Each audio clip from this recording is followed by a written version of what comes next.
It was 10 o'clock at night, the wind howling across the frozen bay.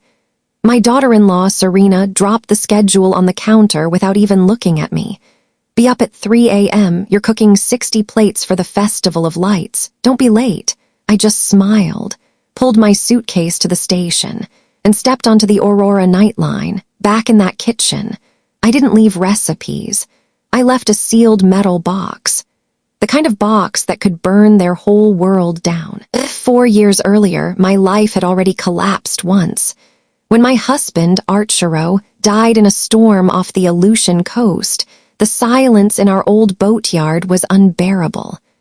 I sold the workshop, packed up my tools, and moved into my son Marco's new house by the frozen bay. He said it would be better for everyone. The kids need their grandmother, and honestly, Mom, we need help with the mortgage, so I gave him $240,000 from my savings, enough to clear the debt on their home completely. I thought I was investing in family. What I really bought was 4 years of servitude. At first, it was small things. "Can you pick up the kids from school? You're not working. Can you make dinner tonight? You're already home. Could you handle the laundry? We're so busy." But soon, I was no longer Marco's mother.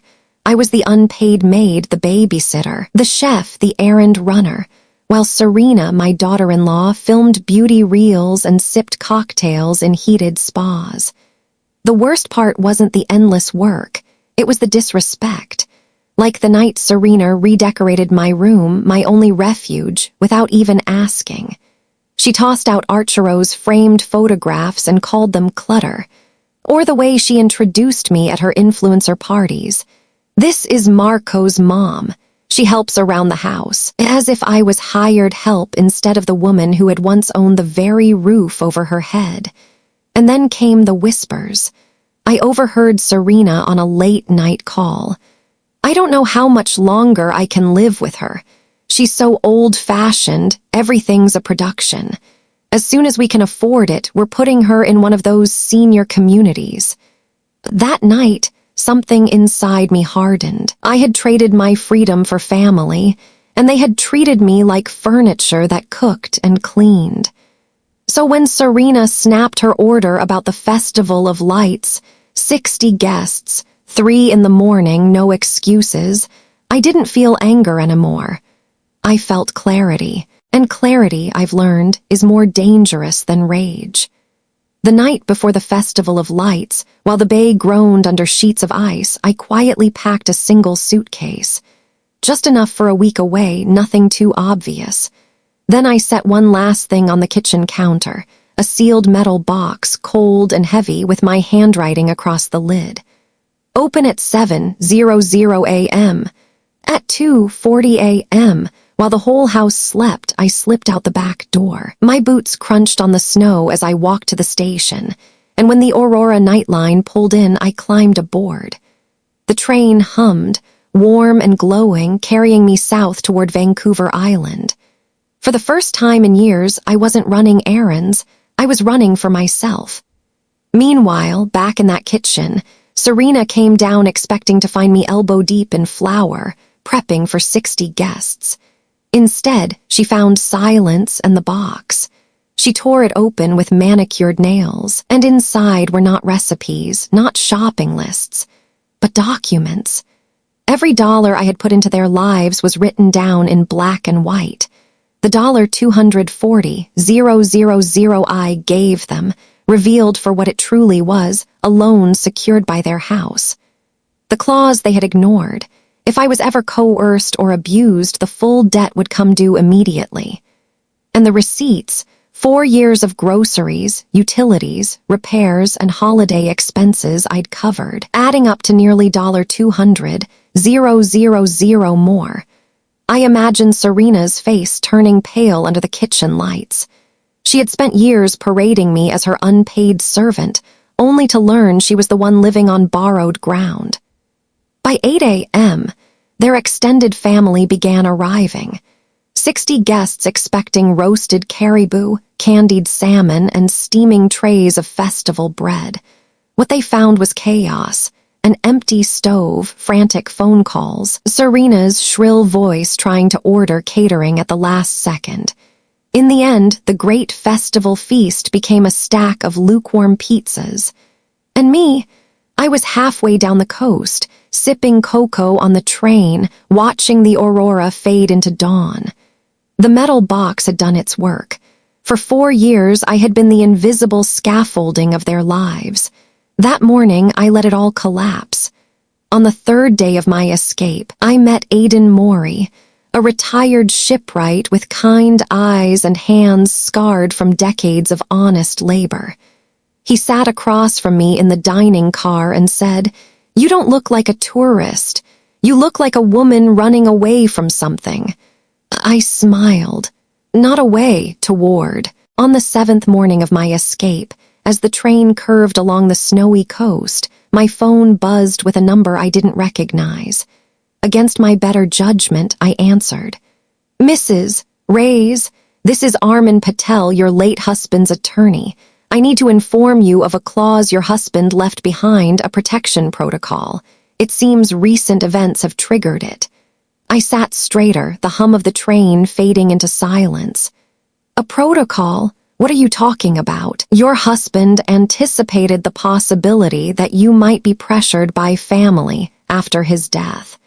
If you are forced to leave your residence for more than 21 consecutive days due to coercion or emotional abuse, a trust of one, $35 million will be released to you, along with a property deed to a lighthouse in Tofino."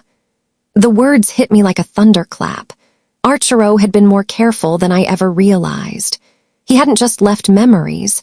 He'd built me an escape route, brick by brick, in case my own family tried to chain me down.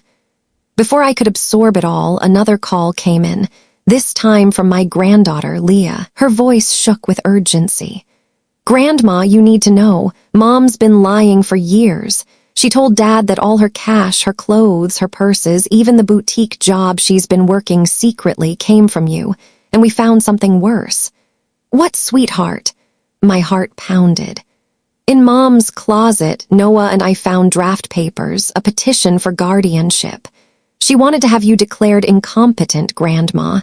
Power of attorney, everything. She planned to take over your accounts." For a moment, I couldn't breathe.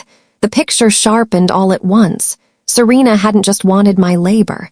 She wanted my life, my autonomy, my freedom signed over like a check. When the call ended, I stared out the train window at the endless white sea. My chest trembled, not with fear, but with clarity. Serena thought I was dependent.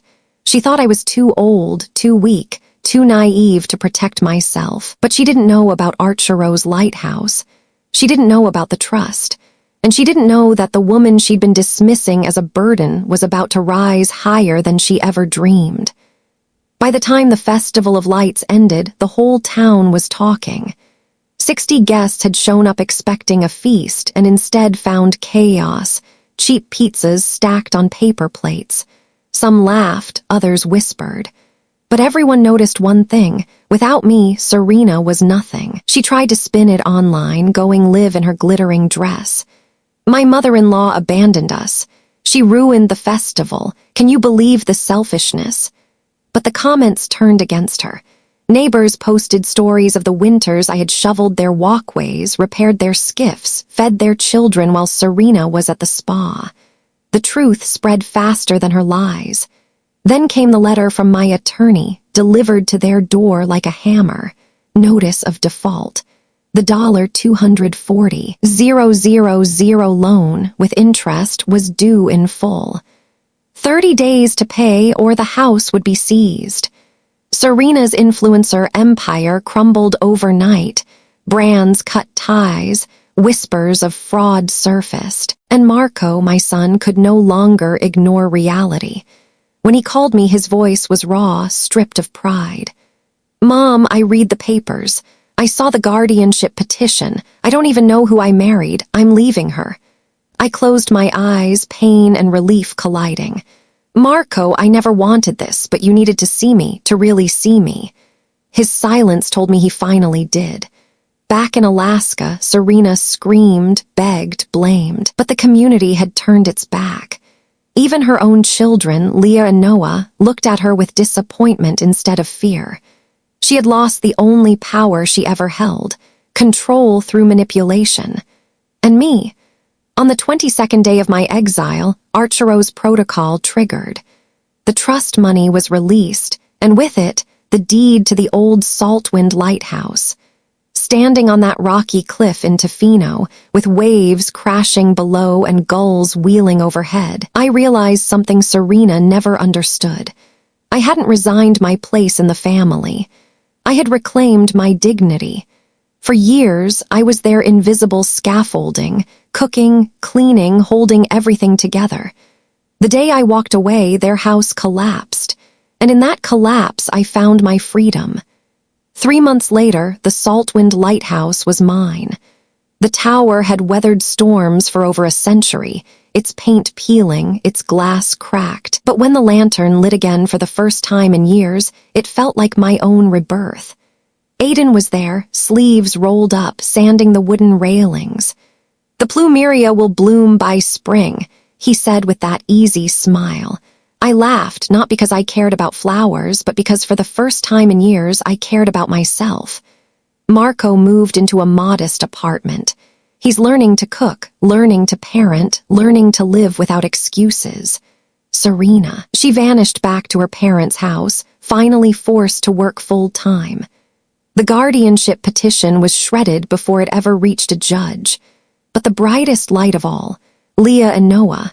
They visit on weekends now, climbing the lighthouse steps, their laughter echoing off the stone walls. With them, I don't feel like a burden. I feel like what I truly am, their grandmother, their anchor. One evening, as the sun dipped into the Pacific, Aiden handed me a cup of strong coffee and said, "Any regrets?" I looked out over the horizon, the beacon casting its golden arc across the waves. None. Sometimes you have to let a house collapse to realize you were meant to light a lighthouse. The best revenge wasn't watching them fail. It was learning, at 66, that it's never too late to choose yourself. And this time I chose freedom.